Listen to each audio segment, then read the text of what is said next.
Hello and welcome. My name is Marte, and I'm always very passionate about restorative yoga, places to rest, but also accessibility. You might be looking at this video in the future. It is June, and I'm already changing my outfits of us wearing shorts and things and doing this class in my living room underneath the aircon. And as I talk to you, I'm putting socks on because when we stay in shapes for a long period of time, our bodies, like in bed when we're sleeping, um, the temperature decreases. So it's very nice to have socks. And if you can, I was saying it last month, to have always handy a eye mask. Nothing too complicated, something that if you lie down on your side, which we will do today, you can have some darkness. It impacts the light, the circadian rhythm, right? We sleep the whole night, not the whole day. So when we have darkness in our practice, it's very beneficial. This month, we are focusing in one of the niyamas, one of the yamas, the last one, and it's Brahmacharya, which means nothing more than wise use of our energy. And I think it's very relatable with the practice of rest because we are recharging. And my intention with this sequence is that we recharge. We are exactly in the middle of the year. Some, lines of what do we do, what should be doing. We're going to let all that go and just receive, recharge. With that said, I am going to lie on my um, mat. I found this beautiful blanket as a mat. Isn't it lovely? And we'll only start with one pillow. Pillow in the middle. You will put your buttocks on the floor, and on the other side, maybe your shoulders will be hanging a little bit of sorts. So I have very baggy clothes, but you can see that my buttocks is on the floor. I'm just going and lying down and let the head rest. My shoulders are a little bit in the air, but I am opening my arms, letting the elbows touch the floor. We'll be here just for 2 minutes as an opening shape, and your feet. Bring your heels slightly out and your toes slightly in, and if you can, bring your knees to touch. Not necessary, but at least pigeon toe a little bit the feet so that your lower back has space. And I'm noticing myself today very wordy, very excited in a new place with my socks, excited to be here. And I'm going to try, as we are collectively here resting, to just start to wind down. I do that in my practice by really being like a detective of what's happening in my back, what is the connection of my back shoulders and the pillow, the cushion, inviting the head to be heavy, soften into the cheeks and the jaw. And for the next couple of minutes, as I start to give you a little bit of silence, see if you can, I will do two, observe your ribs expanding when you breathe in. Something underneath the collarbone softening as you breathe out. Resting in this noticing of the breath.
Last couple of rounds of breath here, and just notice my mind drifted away for a moment, so bring yourself back.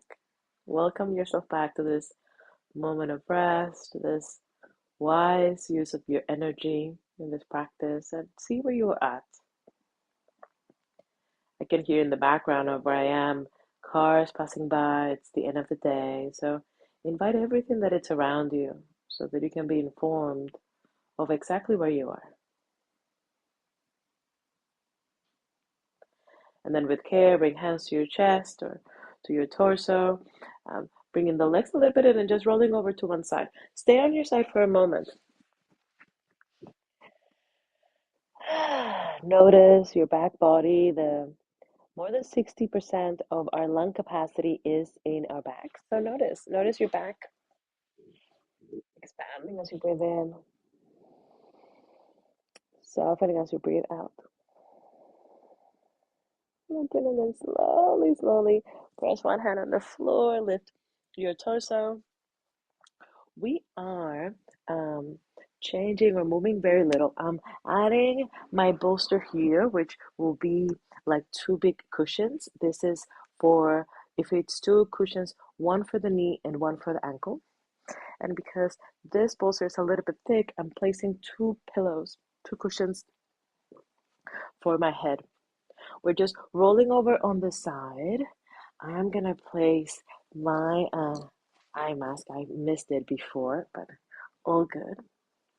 And what we will do is you're going to lie down on your back and let your head be supported by the cushions, by the pillow.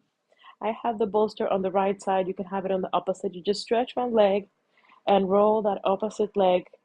I'm rolling the left leg over the bolster. And just so that you can see me, I'm shimmying it forward. And it's just like a fixed position, nothing more than that. Knee and ankle are supported. If you can see, my knee is a little bit higher. My head is supported. And see if you have that eye mask or maybe even like a blanket over the head. And just rest on your side. I like to have that arm beside me. I'm focusing in a relaxing class, but if you need some stretch, you might bring that back hand behind you a touch. But I think I find that it gets too much. Sometimes I even like a proper setup, very similar to the way that I see it here, but this very intentional way of resting or relaxing.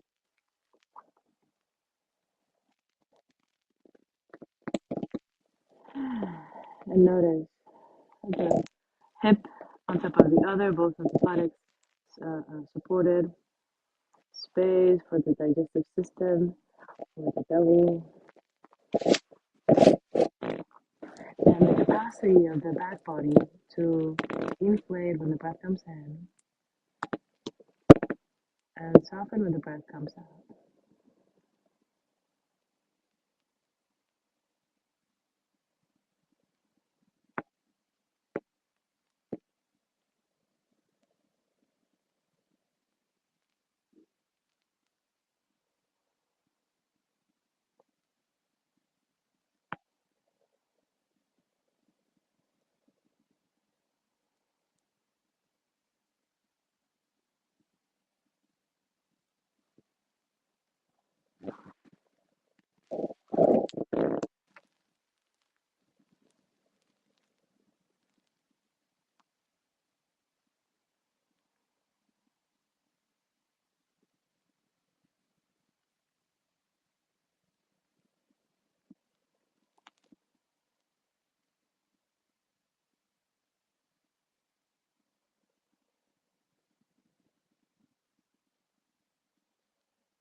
Last couple of moments here, just notice the softening of your face, your breath at the back. How's that knee and ankle that are supported?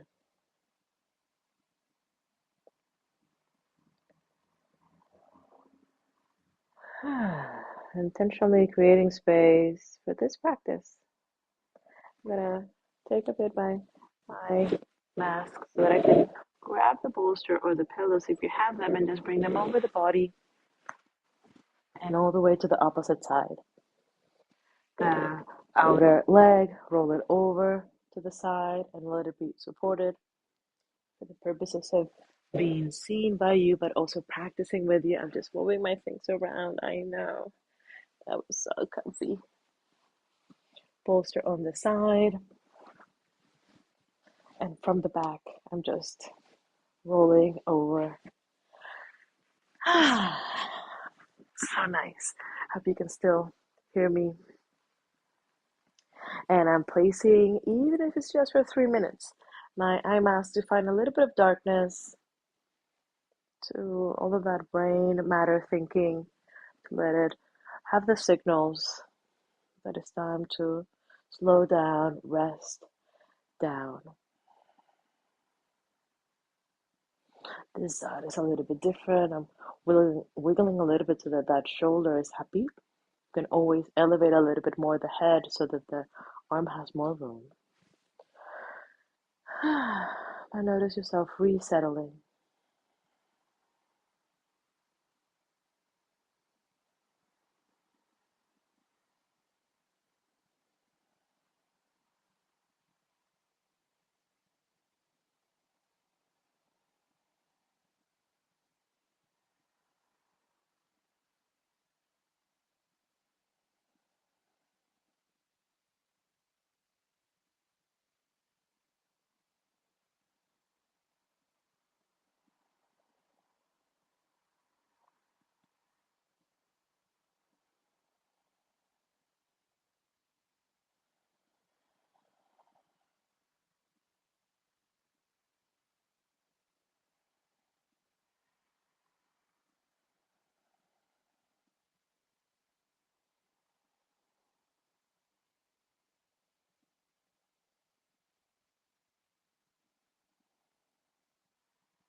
Notice where you are. Notice what is settling, what is easy here. And also be conscious of the parts of you that are perhaps somewhere else, which is perfectly natural and normal. I'd like to spend a couple of moments aware, gently awake in the shape, just to notice where I'm at, the sounds, the smells.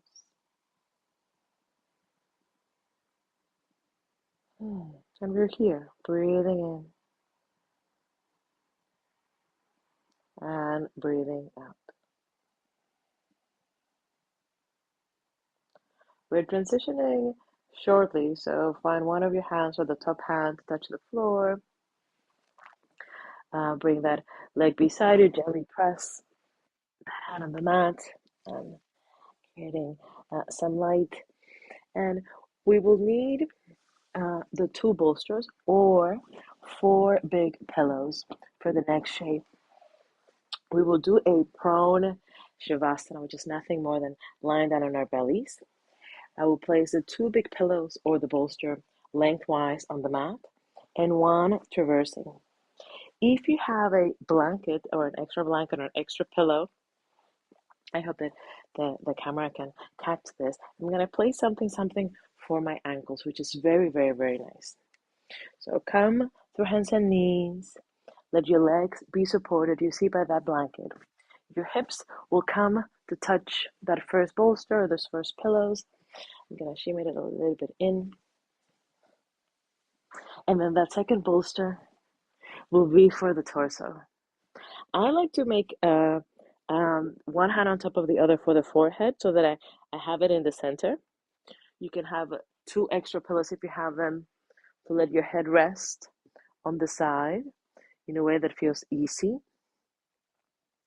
And if you come to the shape and it doesn't feel quite right for you, You can go ahead and lie down on your back, have this bolster under the knees or the two cushions under the knees, and that blanket for your ankles. We did it last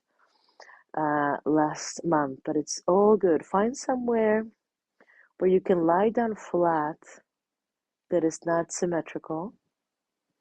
Let's allow the moment of Shavasana to be one of sweetness.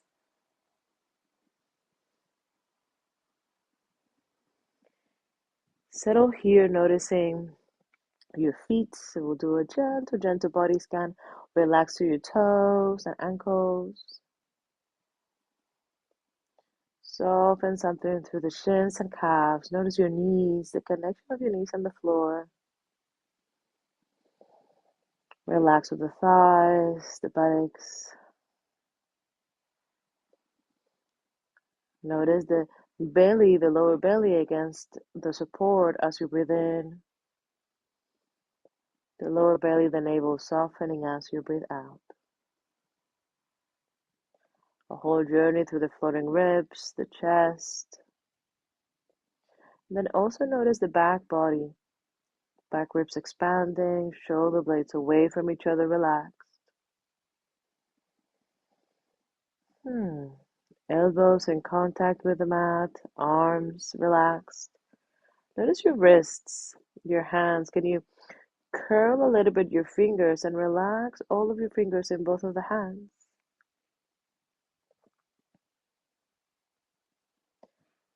In your face, soften through the jaw, the cheeks, the nose, the eyes, the forehead.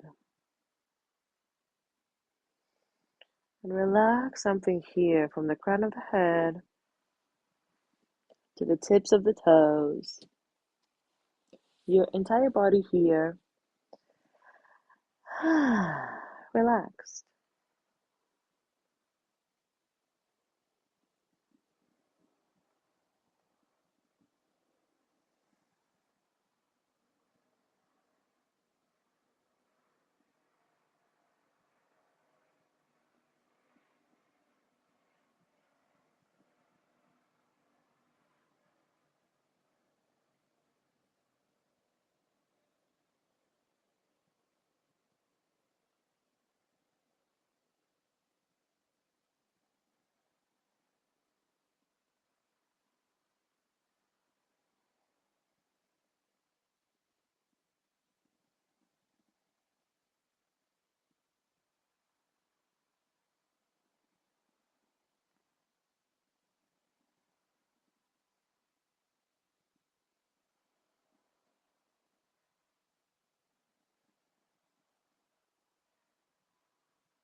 Start to become aware of where you are, of your surroundings. Stay. If you have your head tilted to one of your sides, for the next minute, go ahead and tilt it to the other. Stay where you are. And start to become aware, even if you are keeping the shape, maintaining the flavor of rest and being capable of noticing that we are resting.